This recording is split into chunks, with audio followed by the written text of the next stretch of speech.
गढ़वा उपायुक्त सह जिला दंडाधिकारी दिनेश कुमार यादव ने बुधवार को जिले के सुदूरवर्ती प्रखंड केतार के पाचा डूमर गांव का औचक निरीक्षण किया। इस दौरान उन्होंने गांव में जल जीवन मिशन के अंतर्गत चल रहे हर घर नल जल योजना की हकीकत को जाना। निरीक्षण के दौरान योजना के क्रियान्वयन में लापरवाही सामने आई।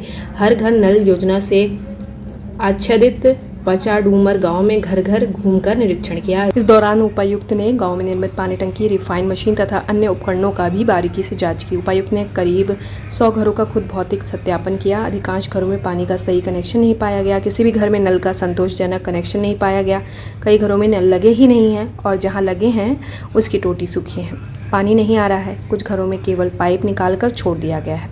कई स्थानों पर टूटी हुई पाइपलाइन और बिना नल लगे कनेक्शन पाए गए, जिससे लगातार पानी बर्बाद होता दिखा। योजना की ऐसी स्थिति देखकर उपायुक्त ने कड़ी नाराजगी जताई। उपायुक्त ने स्पष्ट किया कि पेयजल विभाग के कनीय अभियंता की लापरवाही के कारण यह परियोजना अनावश्यक रूप से लंबी खिंच गई है और पूर्ण भी नहीं हो पाई है। जो कार्य पूरे हुए हैं उनकी गुणवत्ता भी संतोषजनक नहीं है। इसे लेकर उपायुक्त ने कनीय अभियंता एवं संवेदक से स्पष्टीकरण मांगा है। उपायुक्त ने संवेदक को 2 दिनों की समय सीमा देते हुए स्पष्ट निर्देश दिया है कि सभी पाइप लीकेज बंद किए जाएं और जहां जहां नल नहीं लगे हैं वहां नल लगाकर पेयजल आपूर्ति सुनिश्चित की जाए। गाँव वासियों से पूछताछ के दौरान ग्रामीणों ने बताया कि नल से कभी कभी ही पानी आता है और उसका भी कोई निश्चित समय नहीं होता। पेयजल विभाग के संवेदक द्वारा अत्यधिक लापरवाही बरती गई है। पीसीसी सड़क तोड़कर पाइप तो डाले गए हैं, लेकिन सड़कों की मरम्मत नहीं की गई। पाइप पर्याप्त गहराई में नहीं डाले गए हैं, जिसके चलते आए दिन पाइप टूटकर पानी बर्बाद हो रहा है और सड़क पर पानी बहने से लोगों का आवागमन भी बाधित हो रहा है। गौरतलब है कि जल जीवन मिशन के तहत भवनाथपुर, केतार एवं खरौंदी प्रखंड के कुल 19 गाँव में घर घर नल लगाकर शुद्ध पेयजल उपलब्ध कराने का लक्ष्य है।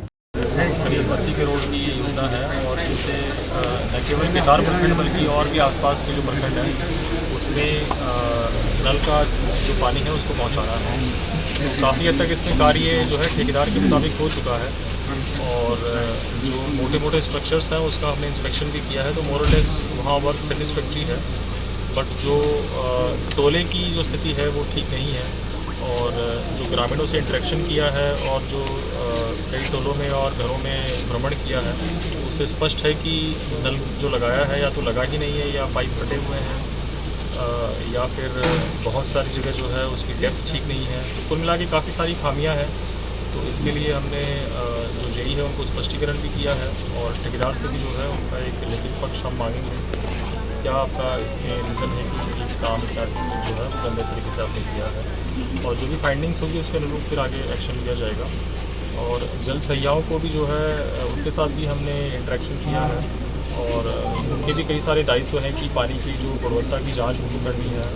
तो FTK जो है सरकार ने उनको उपलब्ध कराए हर जल सहिया को और उनसे ये भी हमने उनको ये भी निर्देश दिया है कि जो एजेंसी है और जेई और जो ठेकेदार है उनके साथ भी समन्वय बना के रखें, क्योंकि जो ग्रामीणों और जो सरकार उनके बीच की एक कड़ी जो है वो जल सहिया है।